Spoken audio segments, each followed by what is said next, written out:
In this video, I'm going to talk about how can roleplay help you to pass job interviews. The first thing I like to talk about here is that as soon as you start roleplaying, you realize that what you say sounds very differently when compared to what you write. Basically, even listening to yourself, even if you roleplay your own stories in the mirror, you will realize that, hey, my answer sounds good, my answer, here's how could I possibly improve it, right? And what also you should be targeting here is if you choose to build a story bank, this would be actually a revision to your story bank, and actually a super important one, right? So just speaking your answers out loud will bring significant benefit to most candidates. The second thing I want to touch upon here is just a job interview is not just about the question you're getting asked, but rather also about the follow-up and the challenge questions they will be asking you throughout that interview. And usually the follow-up questions, when did this happen, what was your role, about some specific details, this could also easily correlate with a deep dive. For the purpose of a job interview, deep dive is actually a super efficient test for the employer's perspective, of course. When it comes to challenge questions, they want to see your backbone, if you want. So why was it important? Do you have other projects which would be more important than this one? Or why did you choose this approach? Why not another approach?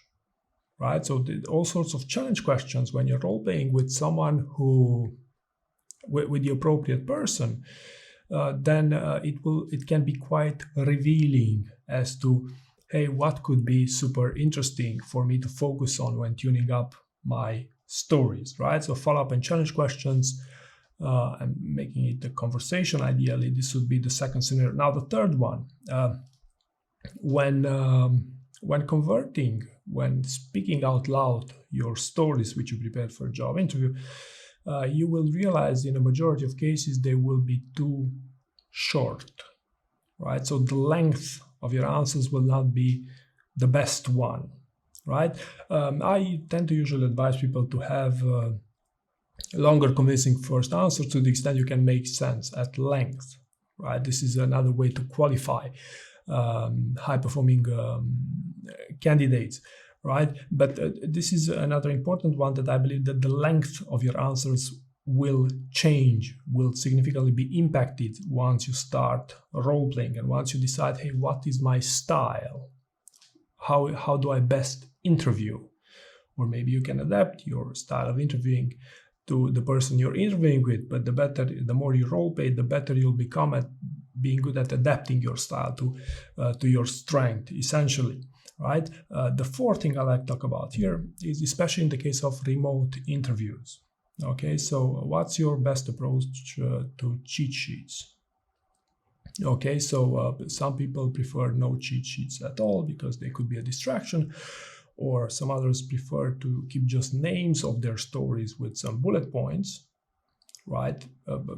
Maybe some key behaviors around there and stuff like that. And you could even ask AI to summarize your answers, see how they would sound, but I wouldn't recommend you use the AI list for your purpose of job interview, but still you can do it.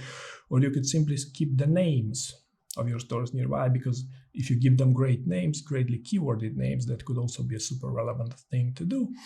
And some of the best candidates, you know, if you really get bored and you feel like have a story bank that's of incredible quality, then you could even keep your entire stories nearby during your interview, and even consider reading them from your computer screen, right? With the note that this is for people who really know what they're actually doing for the job interview. But this would be another use case, you know, for a role that you decide, hey, what's the best way to help yourself with those cheat sheets during the job interview, right? And finally, number 5, some people prefer these roleplay sessions as a warm-up right before their interviews, whether if it's to bring in some positive energy, or whether it's that you just want to warm up your voice, right? This also happened to me, but this is also another scenario